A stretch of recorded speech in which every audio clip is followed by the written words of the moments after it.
Okay, so this is our last lecture on the ideology of Pakistan, and we discussed the different dimensions of the ideology of Pakistan, the historic background, and the definitions of ideology of Pakistan, and um why ideology of Pakistan is important, and who were the famous ideologues, the famous people who developed ideology of Pakistan and contributed by its implementation, and the result was Pakistan.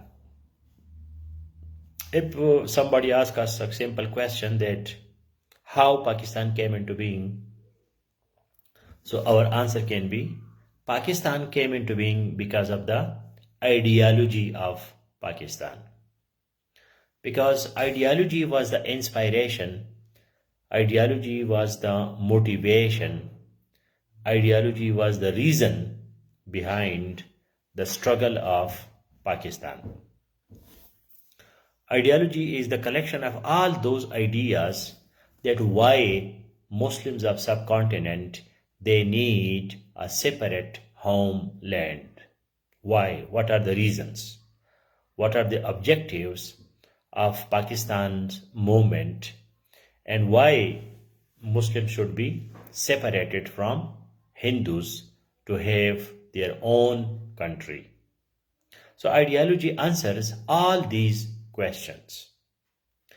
The basic principles of the ideology of Pakistan, number one is Islam, that Muslims they have their own identity, and this is cultural identity, linguistic identity, and cuisine, food identity, and so many other identities. That's why they need a separate homeland for them.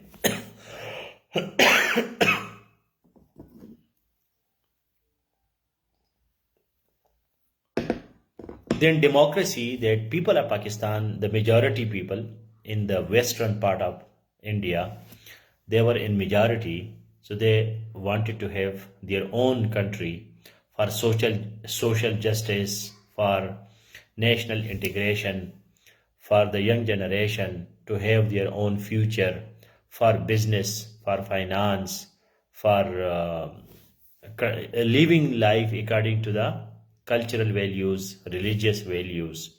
So these are some of the basic principles of the ideology of Pakistan. The role of the ideology is that ideology can promote national integration, the unity of the people, because when they will lie behind, or they will work behind the ideological principles, so they will feel like one nation. So this will give us national integration. Otherwise, people will be thinking in different linguistics and provincial and ethnic identities. So, in the ethnic identities, how can you imagine that a nation can come into being? So, for nation building, for patriotism, for nationalism, for love with the country, ideology of Pakistan it can play a big role. Now, youth of Pakistan, they also need some guiding principles. They need to know that why we are the citizens of Pakistan.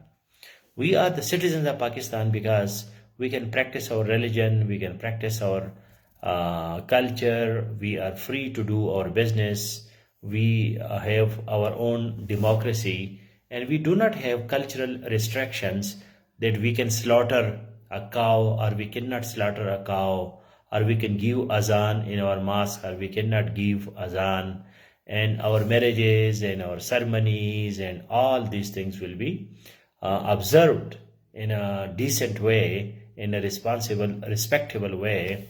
If Muslims are minorities and they do not have access to all the resources, then their life will be troublesome. Now, Despite these advantages of ideology of Pakistan, there are also a lot of challenges.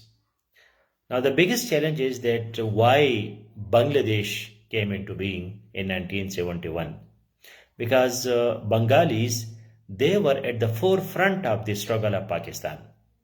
If we go to the resolution of Pakistan or the establishment of Muslim League as a political party, so Bengalis were there at the leadership role.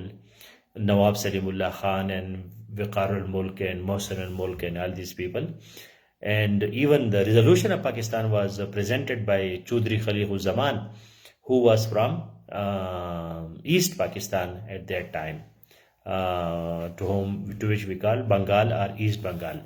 So Bengalis, they were very active, dynamic role they were playing in the establishment of Pakistan, and they were happy that we will be having a Muslim majority country, because in East Bengal and in West India, Muslims were in majority. But in 1971, we see that ideology of Pakistan could not make the country together. Language, ethnicity, economy, geography, all these things defeated the ideology of Pakistan. However, one can say that yes, because of distance and because of economic, political problems, military problems at that time, in 1971, Bangladesh got separated.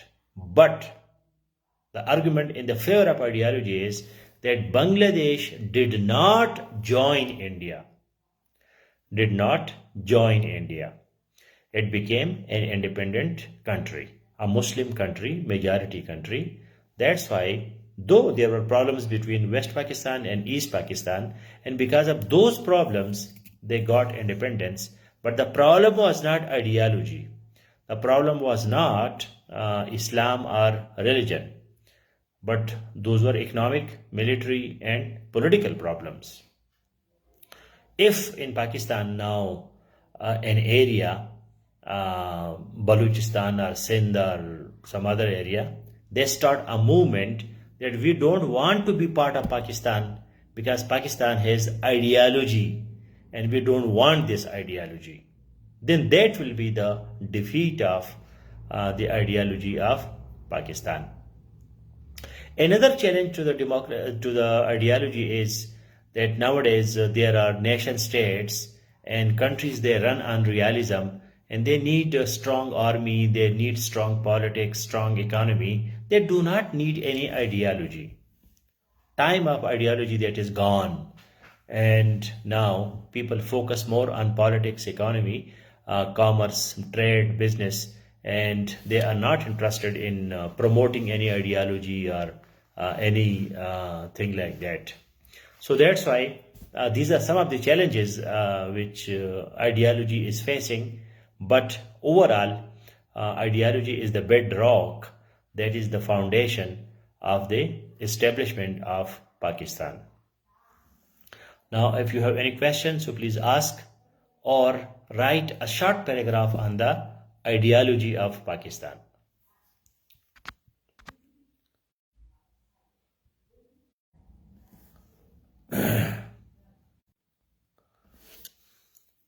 So write a short paragraph on ideology of Pakistan. I have given you around 50 paragraphs on ideology. Notes में मैंने आपको ideology पूरा समझाया है और एक एक चीज़, एक एक पहलू के बारे में आपको आइडियोलॉजी के बारे में बात की है. आपने उसको पढ़ा होगा, फिर आपने लेक्चर भी अटेंड किए हैं. आइडियोलॉजी ऑफ पाकिस्तान को आप 50 दफ़ा पहले भी सुन चुके हैं और आप पढ़ चुके हैं प्राइमरी क्लास से लेकर आज तक. तो अभी अपने आप को टेस्ट करें कि क्या आप आइडियोलॉजी पे क्या लिख सकते हैं. What can you right on the ideology of Pakistan. और जब आप प्रैक्टिस करते हैं और आप नहीं लिख सकते तो ये एक ज़बरदस्त फीलिंग होती है. क्या देखो, मैं आइडियोलॉजी पे भी नहीं लिख सकता, आओ ज़रा मैं नोट्स को पढूं, किताब को पढूं और अपने आप को इसका एबल करो कि मैं आइडियोलॉजी पे एक पैराग्राफ तो लिख सकूं.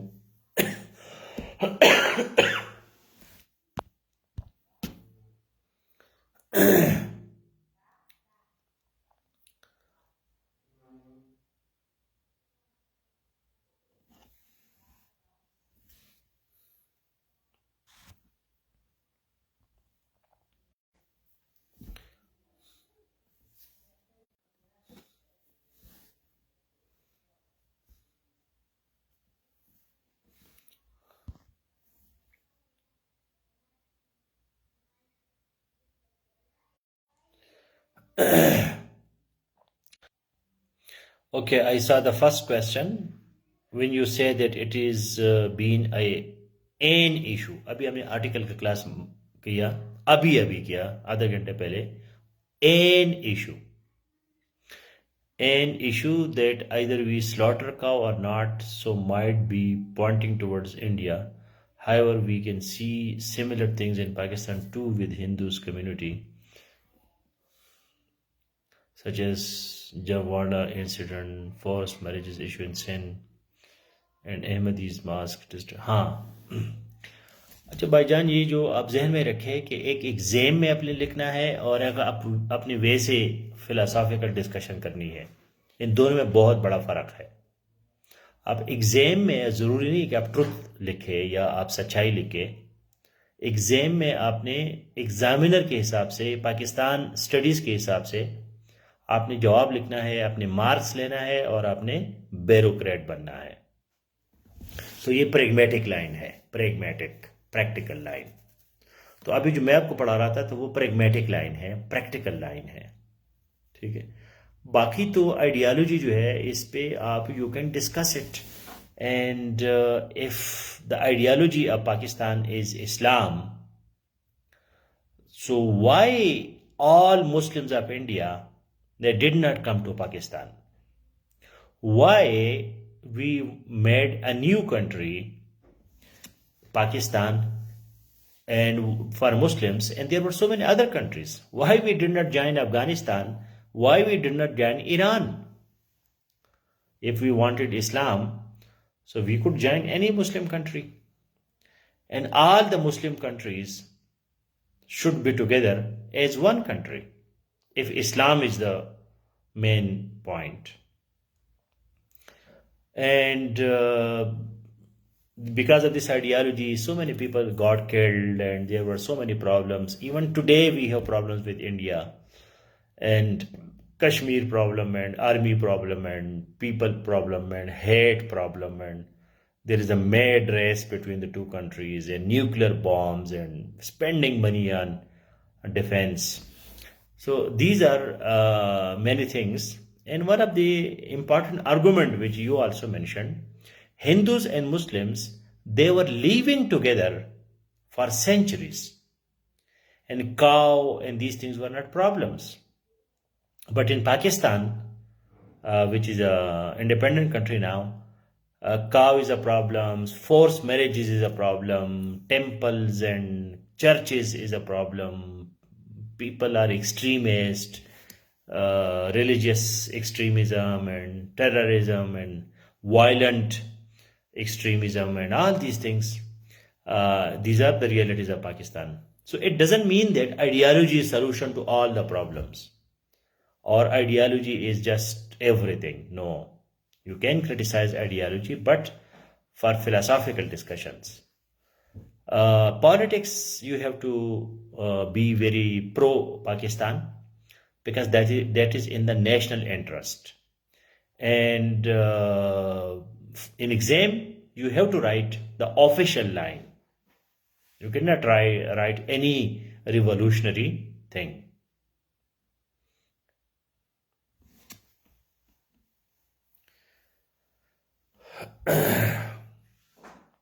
I have given you notes, and where in the notes, democracy and ideology both have been discussed.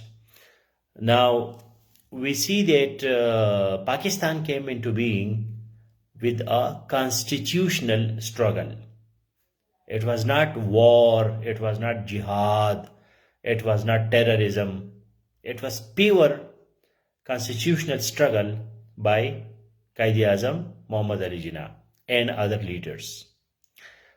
Muslim League participated in all the democratic processes, whether it was 1919 Montemurlo reforms, or these were in before that, and whether it was Quaid-e-Azam 14 points, or it was round table conferences, or it was resolution of Pakistan, Crepes mission, cabinet mission. Everywhere Pakistani leaders, they were upholding the democratic values. There was no violence, there was no war. It was a constitutional struggle. And the point was that the Muslim majority areas, they have their unique religion, culture, lifestyle.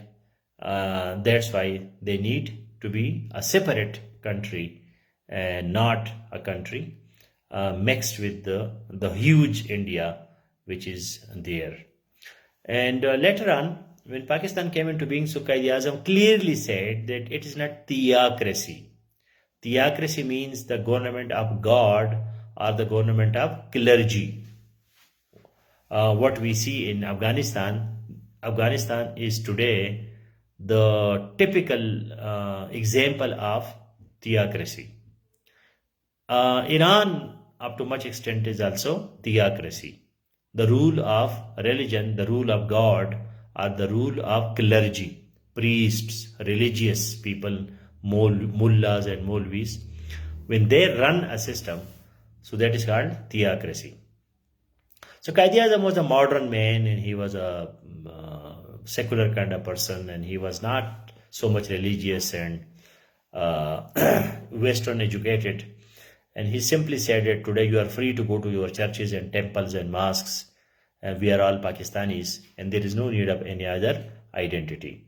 So democracy was there in Pakistan right from beginning, and though the constitution, it took around 9 years. In 1956, the first constitution was promulgated, and there were political problems in the beginning because feudal mindset was there in the beginning. That's why democracy, and then military, civil military relations, security issues of Pakistan, animosity with India. So all these factors multiplied, and that's why Pakistan has a very complicated history. But still, Pakistan is a vibrant democracy today, and despite religion, despite ideology, Pakistan has parliament, Pakistan has president, prime minister, cabinet. There is no dictatorship as such. There is no theocracy, and even the force of democracy you see in Pakistan, that all the dictators, Ayub Khan, Ziaul Haq, Musharraf, they took the power by force, and they became army rulers, but they were forced to leave martial law, and they became civilian rulers, presidents, and then they did elections, and then they made parliament active. So this is the story of democracy in Pakistan.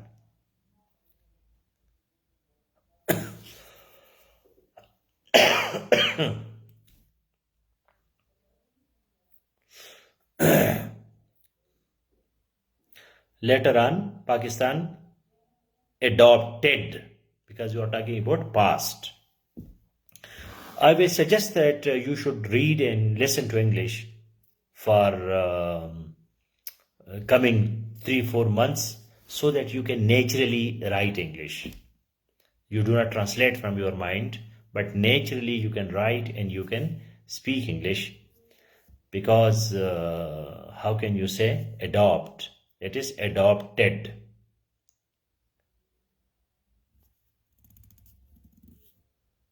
I have given you exact notes on the major challenges and their solutions, and I mentioned the challenges like 1971 and the religion, the violence in religion and sectarianism, and which type of religion we should implement, which sect, which school of thought. So all these challenges have been in the notes. If you read the notes, today is our last lecture on ideology. So please read the notes, all the notes that I have given you so far. And if you read these notes, you will be having a very clear idea on ideology. Then compare the notes with any book on Pakistan affairs, so you are 100% ready for examination. All the best. Thank you for participation and this wonderful discussion.